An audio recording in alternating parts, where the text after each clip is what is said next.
Welcome to the roster rundown for Cloud9.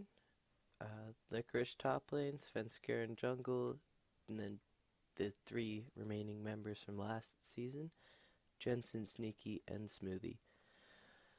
This team I expect to operate in a very similar way to the way it did last year. The three mainstays of the team are going to form its core, and I expect Svenskaren to slot in nicely in contract spot. They share a similar type of style, so I understood why Cloud9 went with Svenskeren over the options they had after contracts. I don't know how he left, whether it be contract negotiations or another team just offered more money. But he's still in the LCS, just on a different team, and so Svenskeren needed a home after TSM and him parted ways. And Cloud9 I think is a great fit for him. He has a very strong mid laner to play around, and I think that's where Svenskeren can really shine. He's accelerated when his mid laners are ahead and on champions that enable them to make big plays. This can also backfire though, of course, as we see with players like Svenskeren style happen all the time at the top and bottom of the league. Um, the aggressive styles, more risk taking, obviously, the higher the risk, usually the higher the reward, especially in League of Legends. But that can also be punished and is at times and can really set teams behind. Um, Licorice in the top lane would be the biggest question mark for this team. Everybody expects Sneaky, Jensen, and Smoothie to perform, at the top of their game, top of the league, really, in respective roles. Jensen top two, Smoothie was in the talking for top two, and Sneaky's just so consistent, top three performer, seems to be every year or thereabouts. But Licorice being the biggest question mark, him and Solo coming up from the challenger scene, there's obviously going to be massive question marks about how they work and integrate into the team environment. Um, in terms of champion pool, you know, tanks are generally easier to play, but harder to organize a team around. Having to frontline or solo frontline for a team is a huge task, especially in competitive when you have to, navigate things like Baron dances or vision setups.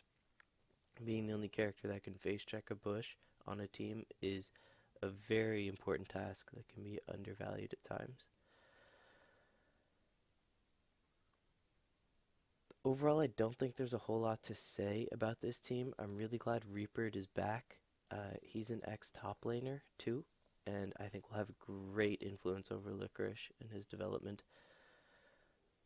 I hope that they can unlock Sven, and the meta helps unlock Sven with champs that allow him to, play his style, like, with the Kayn and Lee Sins, those type of playmaking style champions. If the meta allows him, he can really be enabled.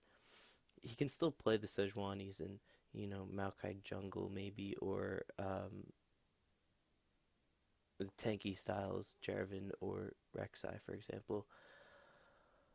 So looking at this team, I don't really have a whole lot to say. I expect it to operate very similar to last year, and I expect their performance to mirror that of last year's, the past, full year from spring last year to through summer to now. The team is keeping its same type of identity and style, which is really important, and I think will give them a leg up at the start of the year too. Again, this is another one of those teams that has a core that is staying together, like the CLGs, TSM to an extent, and Liquid to an extent with Immortals roster.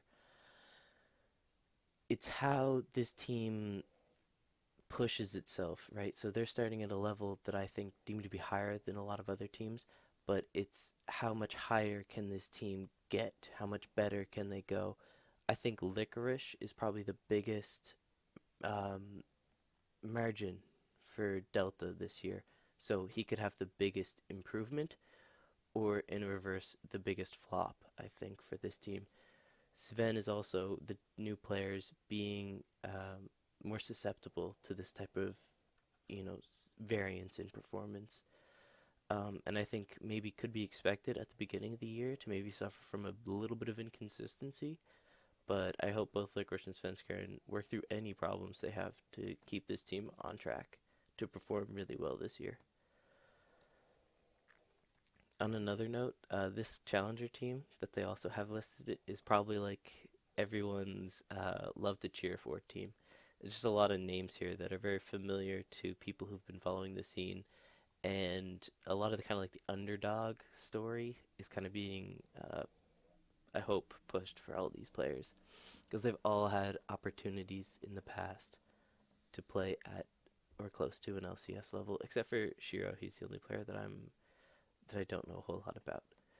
But we've seen Wiggly, Zazel, Keith, and Golden Glue either all in the LCS before or playing at a level very close to an LCS player's spot. Thanks for listening to my Cloud9 roster breakdown. Again, not a whole lot to say because I think this team will do a lot of what we saw last year. The coaching staff is very solid. The players in their roles are very solid. Licorice and Solo in the top lane are new additions to the league who have to make themselves worth the spot that they hold. Um, and I hope they do so. I look forward to watching their growth throughout the spring split.